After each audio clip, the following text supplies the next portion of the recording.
Good morning students. कैसे हैं आप सब? उम्मीद करता हूँ अच्छे होंगे।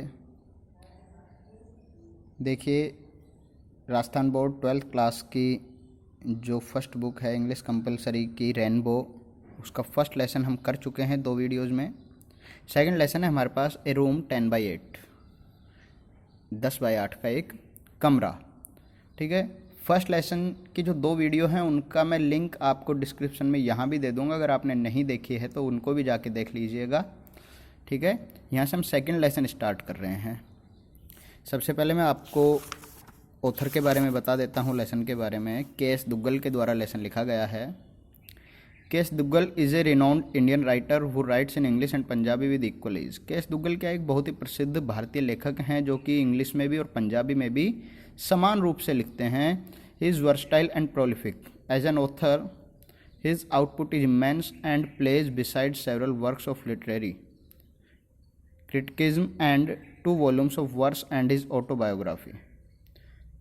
सॉरी लाइन छूट गई एक। As an author his output is immense. एक ऑथर के रूप में, एक लेखक के रूप में उन्होंने जो आउटपुट दिया है वो इमेंस मतलब बहुत ही ज़्यादा, एंड वैल्यूएबल और बहुत ही वैल्यूएबल है, सार्थक है। He has penned more than 500 short stories.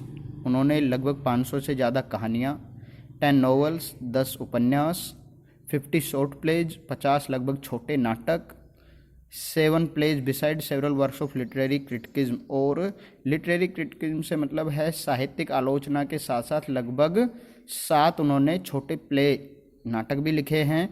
And 2 volumes of verse and his autobiography. और 2 उन्होंने कविताओं का संग्रह और अपनी एक ऑटोबायोग्राफी मतलब आत्मकथा भी लिखी है। He is a recipient of several prestigious awards. उन्हें बहुत सारे प्रेस्टिजियस मतलब बहुत ही जो मुख्य अवार्ड हैं वो दिए गए हैं। And has also been decorated with Padma Bhushan. और उनको पद्म भूषण से भी सम्मानित किया गया है। This lesson is based on the theme of generation gap which is emerging as a serious threat to our social fabric. ये जो लेसन है ये जनरेशन गैप, जो पीढ़ी दर पीढ़ी हमारे अंदर जो गैप बनता जा रहा है, दूरियां बढ़ती जा रही हैं, उनको लेकर है। ठीक है। विच इज एमर्जिंग सीरियस थ्रेट, जो कि हमारे सोशल फैब्रिक के अंदर जो हमारा सामाजिक जुड़ाव है, संबंध है, उसके अंदर एक थ्रेट के रूप में मतलब एक खतरे के रूप में बढ़ रहा है gap. The story highlights how complacency, possessiveness, lack of proper understanding and mutual love and care can widen this gap। ये जो लेसन है ये बताता है कि किस प्रकार से हाउ कॉम्प्लिकेंसी, पजेसिवनेस होता है अधिकार जताना किसी चीज़ पर। कॉम्प्लिकेंसी मतलब अपनी आत्मसंतुष्टि के लिए किसी चीज़ पर अधिकार जताना। लैक ऑफ प्रॉपर अंडरस्टैंडिंग, उचित अंडरस्टैंडिंग की कमी, समझ की कमी। और म्यूचुअल लव की कमी, आपसी प्रेम और देखभाल की कमी किस प्रकार से कैन वाइडन दिस गैप, इस गैप को बढ़ा सकती है, इस दूरी को बढ़ा सकती है। The writer voices his grave concern over the growing tendency of ill treating one's own parents and grand parents with by the modern fashionable society. जो राइटर है वो अपनी आवाज़ उठाता है अपने दुख को, grave concern over the growing tendency, जो व्यक्ति की जो टेंडेंसी, मानसिकता, जो माइंडनेस बढ़ती जा रही है ना, of ill treating one's own parents, अपने ही माता पिता के साथ इल ट्रीट करना, दुर्व्यवहार करना, एंड ग्रैंड पेरेंट्स या दादा दादी जी के साथ bye the modern fashionable society, जो हमारी आधुनिक फैशनेबल जो सोसाइटी है, समाज है, उसमें जो अपने माता पिता या अपने दादा दादी के साथ जो व्यवहार किया जाता है, दुर्व्यवहार, उसके प्रति it is a thought provoking story written in a satirical vein. ये एक थॉट प्रोवोकिंग स्टोरी है, मतलब आपके विचारों को जागृत करने वाली, जो कि एक सैटायरिकल वेन मतलब होता है व्यंग्यात्मक तरीके से लिखी गई है। ठीक है भाई। देखिए लेसन के बारे में पढ़ते हैं हम। Lesson 10/8, A room 10/8। This room might be 10/8 said Mrs. Malik, pointing to a square in the draft plan lying on the table before them। Mrs Malik ने अपने सामने मेज पर पड़े हुए नक्शे में एक स्क्वायर की तरफ मतलब एक वर्गाकार कमरे की तरफ इशारा करके कहा कि दिस रूम माइट बी 10/8, ये रूम 10x8 का होना चाहिए। It was the third time that she had made this suggestion, ये तीसरी बार था जब उन्होंने ये सलाह दी थी। It seemed it didn't register on either her husband or the architect engaged to design the house, और ऐसा लगता था कि तीसरी बार भी ना ही उसके पति ने और ना ही आर्किटेक्ट जो नक्शा नवीस था, नक्शा बनाने वाला, जो कि नक्शा बनाने में बिजी थे, engage to design the house, जो कि घर बनाने में, घर का नक्शा बनाने में बिजी थे, उन्होंने इस बात पर ध्यान नहीं दिया। The Maliks were going to have a house of their own in Delhi, Malik, Mrs Malik और मिस्टर मलिक अपना खुद का घर बनाने जा रहे थे दिल्ली में। They had purchased a plot in the most fashionable colony of the town some time ago, कुछ समय पहले उन्होंने शहर की सबसे फैशनेबल कॉलोनी, मतलब सबसे आधुनिक कॉलोनी में एक प्लॉट खरीद लिया था। Now that they were posted back in Delhi, और जब अब वो वापस दिल्ली में पोस्टिंग हो गई थी उनकी, they thought they might as well have the house built, तब उन्होंने सोचा कि उन्हें अपना घर बना लेना ठीक रहेगा। In her heart of hearts Mrs. Malik also decided that after completion of the house she would stay back in Delhi even if her husband was transferred to another station. In her heart of hearts, मतलब अपने मन ही मन में, अपने दिल ही दिल में, Mrs Malik also decided, Mrs Malik ने यह भी निश्चय कर लिया था that after completion of the house, कि घर पूरा हो जाने के बाद she would stay back in Delhi, वो वापस दिल्ली में ही रुक जाएगी। Even if her husband was transfer to another station, हालांकि चाहे उनके पति का ट्रांसफ़र किसी दूसरी जगह पे हो भी गया तो भी। She was sick of their postings, वो उनकी बार बार की पोस्टिंग से परेशान हो चुकी थी। Every other year they were moved to a new place, हर साल वो किसी न किसी नई जगह पर मूव कर जाते थे, चले जाते थे। Now that the children were grown up, अब जबकि बच्चे भी बड़े हो चुके थे, it was not desirable to shift them from school to school, अब उन्हें स्कूल से स्कूल बार बार दूसरी जगह पर ले जाना ठीक नहीं था। Mrs Malik said if he must, Mrs Malik ने कहा कि if he must Mr Malik could go all alone, अगर ज़्यादा ज़रूरी हुआ तो मिस्टर मलिक अकेले चले जाएंगे। She would settle down permanently in Delhi with the children, वो अपने बच्चों के साथ दिल्ली में ही सेटल हो जाएगी। She would have her mother in law for company, उसमें उसके पास उसको साथ देने के लिए, उसकी कंपनी के लिए उसकी मदर इन लॉ, उसकी सास रहेगी। Mr Malik had no objection to it, और मिस्टर मलिक को भी इस बात पर कोई ऑब्जेक्शन या कोई समस्या नहीं थी। This room might be 10/8, Mrs Malik repeated, ये कमरा 10/8 का होना चाहिए। मिसेज मलिक ने फिर रिपीट किया। Her husband was attending to a telephone call in the adjacent room, उसके जो पति थे वो बगल वाले दूसरे कमरे में कोई फ़ोन कॉल अटेंड कर रहे थे। But this is a store, the architect explain to Mrs Malik, architect जो नक्शा बनाने वाला था उसने मिसेज मलिक को बताया, but this is a store, कि मैडम ये एक स्टोर है, ज़्यादा बड़ा करने की ज़रूरत नहीं, स्टोर रूम है। Yes but I thought it could be my mother in law's room, हाँ ठीक है, लेकिन मैं सोचती थी कि ये मेरी मदर इन लॉ का, सास का कमरा हो सकता था। And after her it might be used as a store room, और उनके बाद इसको हम स्टोर रूम के रूप में यूज कर सकते थे, मतलब जब तक वो जीवित हैं तो वो रहेंगे इस कमरे में। The architect didn't seem to understand, architect को ये बात समझ में नहीं आई। He looked puzzled by Mrs Malik's observation, Mrs Malik की बात से वो थोड़ा सा पजल, कंफ्यूज हो गए, मतलब उलझ गए, समझ में नहीं आया उनको। I mean my mother in law could use the room for the present, तो मिसेज मलिक समझाती हैं कि मेरा मतलब है, अब वो थोड़ा हकलाते, थोड़ा अटकते हुए बोलती है कि मेरा मतलब है जब तक मेरी सास हैं तब तक वो इस रूम को यूज कर सकती हैं। As you know she is old and infirm, जैसा कि आप जानते हो वो बूढ़ी हैं और कमज़ोर भी हैं। She is not going to be there for ever, मतलब वो कहना चाहते थे कि वो अब हमेशा तो रहने वाली नहीं है या लंबे समय तक जीवित रहने वाली नहीं है। And after her it could be converted into A store room, और उनके बाद इसको हम एक स्टोर रूम में कन्वर्ट कर सकते हैं। Mrs Malik explained haltingly, Mrs Malik ने थोड़ा सा रुक कर, मतलब हकलाते हुए, थोड़ा सा अटकते हुए इस बात को एक्सप्लेन किया, समझाया। Mr Malik joined them, Mr Malik भी वहाँ पर आ गए। It seems while talking on the telephone he had also given thought to the suggestion, ऐसा लग रहा था कि जब वो फ़ोन पर बात कर रहे थे तो उन्होंने भी अपनी सहमति इस सजेशन के लिए दे दी थी, सलाह के लिए। He too was of the opinion that the store should be a little bigger. उनका भी मत यही था, उनका भी ओपिनियन यही था कि जो स्टोर रूम है वो थोड़ा बड़ा होना चाहिए। It is always better to have a commodious store room. एक बड़ा स्टोर रूम होना, कमोडियस स्टोर रूम होना हमेशा अच्छा होता है। So that one can move about the trunks more freely, जिससे कि हम अपने ट्रंक्स वगैरह जो संदूक वगैरह है उनको आसानी से इधर उधर मूव कर सकते हैं, हिला सकते हैं, ले जा सकते हैं। Then it is also more convenient to keep it tidy, और इसको टिडी मतलब इसको साफ रखना भी सुविधाजनक हो जाता है। टिडी मतलब होता है साफ स्वच्छ, और एक होता है टाइड, TIDE, वो होता है लहर। ठीक है। It was decided that the room adjacent to the kitchen should be 10/8। ये डिसाइड किया गया कि room adjacent to the kitchen, कि किचन के बराबर वाला जो कमरा था उसको 10/8 का किया जाएगा। The courtyard would be a little narrower but that didn't matter much. जो कोर्टयार्ड था, जो आंगन था, वो इससे थोड़ा छोटा हो जाता, लेकिन उससे कोई ज़्यादा फर्क नहीं पड़ने वाला था। All the rest had already been provided for and plan was submitted for approval to the corporation. All the rest had already been provided. बाकी सब कुछ पहले ही प्रोवाइड किया जा चुका था, उपलब्ध।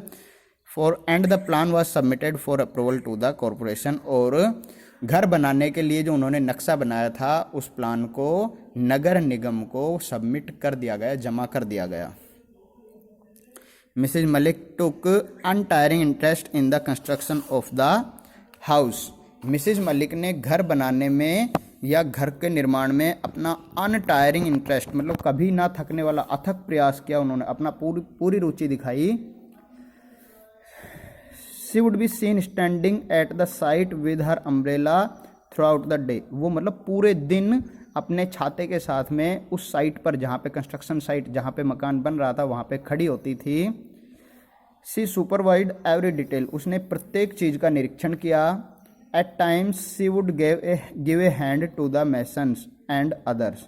एट टाइम मतलब ज़रूरत के समय पर, give a hand, give a hand का मतलब होता है, फ्रेज है सहायता करना, मतलब उसने समय समय पर उसने मिस्त्री की, मैसन की या अन्य लोगों की सहायता भी की। She was the first to arrive at the construction site and left after everyone had gone away. वो she was the first, वो पहली लेडीज होती थी जो कंस्ट्रक्शन साइट पर पहुंचती थी। and left her everyone had gone away, और जब सब वापस चले जाते थे तब वो वापस आती थी।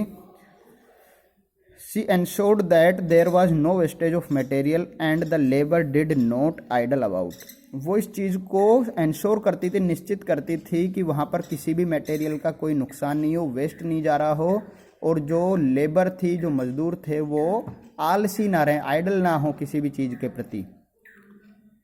Before long the house was completed. घर पूरा होने से काफ़ी समय पहले ही Mrs Malik insisted that she would have new furniture made for the house.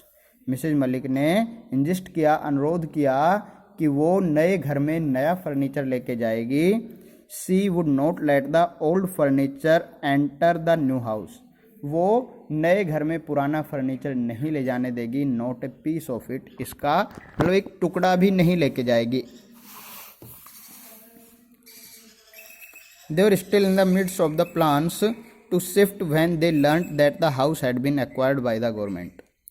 वो अभी अपने प्लान के बीच में ही थे, अपनी योजना, घर में जाने की योजना बना ही रहे थे। When they learned that the house had been acquired by the government, जब उन्हें पता चला कि जो उनका घर था वो सरकार के द्वारा अधिग्रहित, एक्वायर कर लिया गया था। Mrs Malik was furious. Mrs Malik को बहुत गुस्सा आया। But the next moment when Mr Malik mentioned the rent assessed, she quietened down. लेकिन जब अगले ही क्षण जब मिस्टर मलिक ने किराया बताया कि किराया असेसमेंट मतलब जो बढ़ा दिया गया था, असेस्ड, तो मिसेज मलिक क्वाइटन डाउन, वो थोड़ा सा अब शांत हो गई। While supervising the construction of the house, she had cultivated love for her neighbors and made friends in the colony. जब वो घर का निरीक्षण करने आती थी कंस्ट्रक्शन साइट पे, तो उसने अपने पड़ोस में बहुत सारे दोस्त बना लिए थे, दोस्त मतलब अपने पड़ोसियों से संबंध अच्छे किए और उसने उनके प्रति प्रेम बढ़ाया था। ठीक है, मतलब यहाँ पर अपनी जान पहचान बढ़ाई थी। She thought of various plans for doing up the house, उसने घर के लिए बहुत सारी चीज़ें करने की कोशिश मतलब प्लान्स किए हुए थे। Everything had to be forgotten, लेकिन अब उसको सब कुछ भूलना था। हैड टू मजबूरी हो गई थी उसकी, उसको भूलना पड़ेगा। Then they were transferred from Delhi, उसके बाद उनका दिल्ली से फिर ट्रांसफ़र हो गया। Mrs Malik was happy, she would no more see her house, regret not being able to live in it and then thinking of the substantial rent, feel consoled. अब उनका फिर से दिल्ली से जब ट्रांसफ़र हो गया, Mrs Malik was happy, Mrs Malik खुश थी। She would no more see her house, क्योंकि अब उसे अपने घर को ज़्यादा नहीं देखना पड़ता। Regret not being able to live in it, और उसमें ना रह पाने का उसको पश्चाताप भी नहीं होता था, उसको घर दिखाई नहीं देता था, दूर चली गई थी। Then thinking of the substantial rent, और जब बढ़े हुए किराए के बारे में उसने सोचा, फील कंसोल्ड, तो उसको थोड़ी संतुष्टि महसूस हुई। Transferred from one place to another, they had to wait for many more years for another term of posting in Delhi. एक जगह से दूसरी जगह पर ट्रांसफ़र होते हुए उन्हें वापस दिल्ली ट्रांसफ़र करने के लिए होने के लिए बहुत समय इंतज़ार करना पड़ा, कई सालों तक।